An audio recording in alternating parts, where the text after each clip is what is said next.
இது ஆறாவது மந்திரம். அப்புறம் அசோ எஸ் தாம்ரோ அருண உத பப்ருஸ் சுமங்கலஹா ஏச்சே மாம் ருத்ரா அமிதோ திட்சு ஸ்ருதாஹா சகஸ்ரசோ வைஷாகும் ஏட ஈமகே அப்படின்னு மந்திரம். அது எப்படி? பரமேஸ்வரனுக்கு பிருத்திவி, ஜலம், அக்னி, வாயு, ஆகாசம், சந்திரன், சூரியன், எஜமானன் அப்படின்னு 8 உருவங்கள் உண்டு. நம்ம ஏற்கனவே நிறைய இடத்துல பார்த்துருவோம்.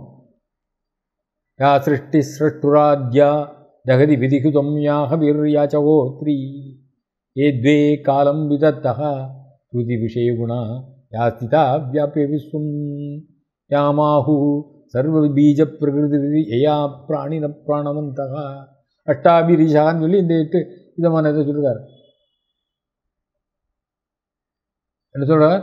அஷ்டாபிகி ரூபைகி இத்தம் பூதோஸ்மி சூச்சிதகான்னு சொல்லி காளிதாசர் சொல்கிறார்.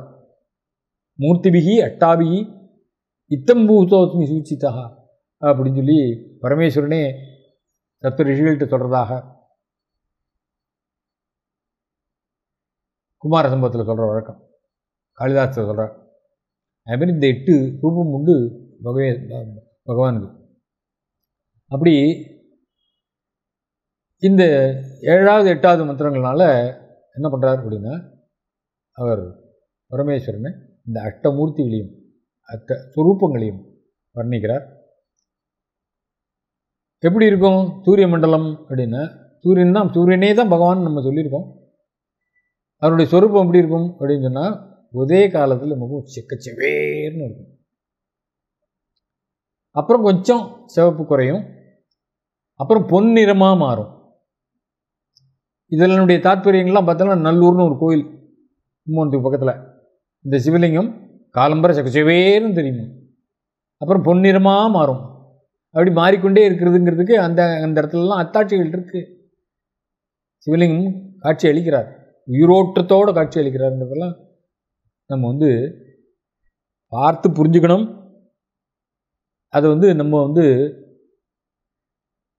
மனதால் நினைத்து இவைகளுக்கெல்லாம் உயிருண்டு என்கின்ற நம்பிக்கையை வளர்க்கணும்.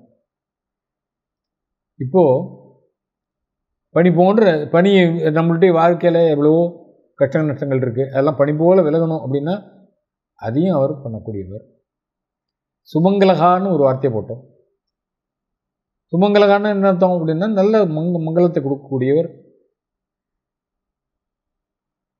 அப்புறம் சூரியன் இல்லைன்னா இந்த உலகம் முழுது இருள் சூழ்ந்து அமங்கலமாகிடும். அப்போது சூரியனுடைய அந்த கிரணங்கள் தான் உலகம் முழுவதும் வியாபிச்சிருக்கு அப்படிங்கிறது மூலமாக நம்ம பரமேஸ்வரனுடைய உருவத்தை நம்ம கண்ணால் பார்க்க முடியுது. இப்படிதான் பண்ண முடியும். நம்மளுடைய இப்போ இருக்கக்கூடிய இந்த 2 கண்கள்னால வர ஈஸ்வரனை நம்ம பார்த்துட முடியுமான்னு முடியாது. அதனால தான் பகவத்கீதையில் கூட கிருஷ்ணன் எனக்கு என்னுடைய ஸ்வரூபத்தை காட்டணுன்னு இந்த விஸ்வரூப தரிசனத்தை காட்டுறதுக்கு என்ன பண்ணினார் அப்படின்னா, ஒரு ஞானக்கண்ணை கொடுக்குறேன்னு சொல்லி திவ்ய சக்ஷுஸ்தரன் அப்படின்னு சொல்லி கொடுத்தார்.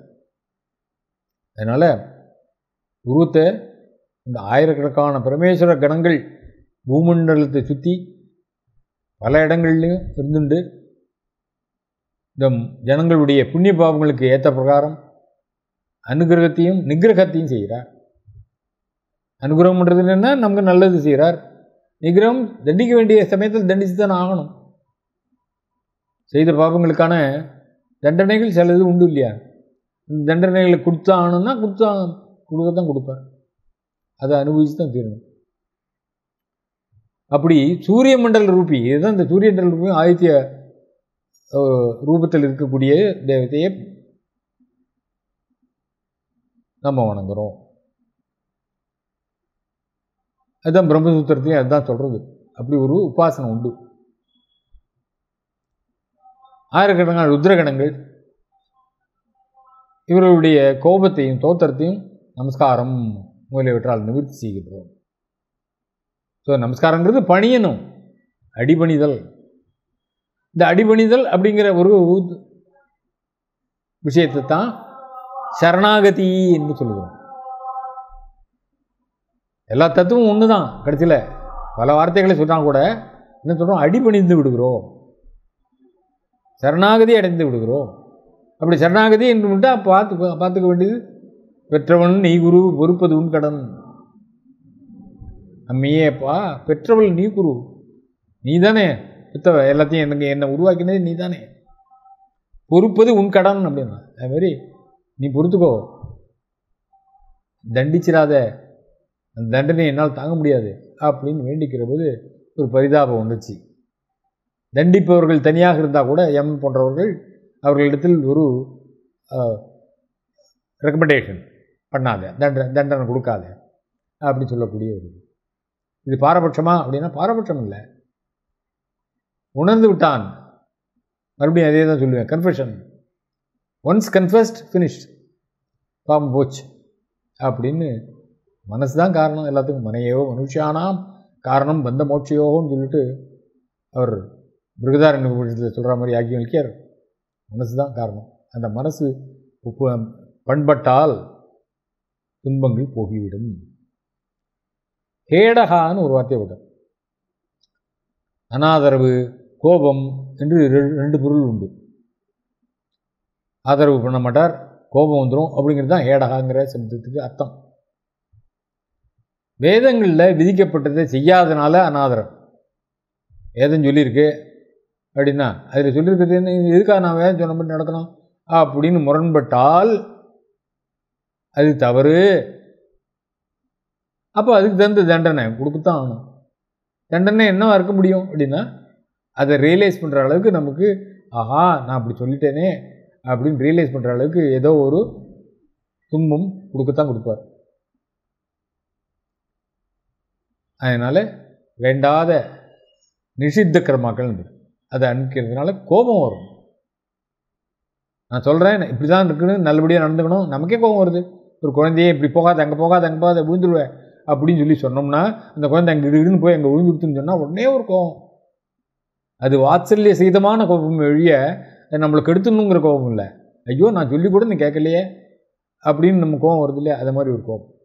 அந்த கோபம் பகவானுக்கும் உண்டு. அந்த இல்லை உண்டே இல்லை, பகவான் அந்த கோபத்தின் மூலமாக நம்மை பண்படுத்துகிறான்னு புரிஞ்சுக்கணும். அவருக்கு ஒன்றும் கோபம் கிடையாது, அது ஒரு உணர்வு. அந்த உணர்வின் மூலமாக நம்மை பண்படுத்துகிறார். அப்படி சொல்லி அந்த ரெண்டையும் நமக்கு பாபங்கள் நிவர்த்தி செய்கிறார் அப்படின்னு சொல்லப்பட்டிருக்கு. இந்த 8வது இதோ எப்படி முடிச்சிருவோம். அசௌ யோ அவசற்பதி நீலக்ரீவோ விலோகிதா உதைனம் கோபா அதிருஷன் நதிருஷன்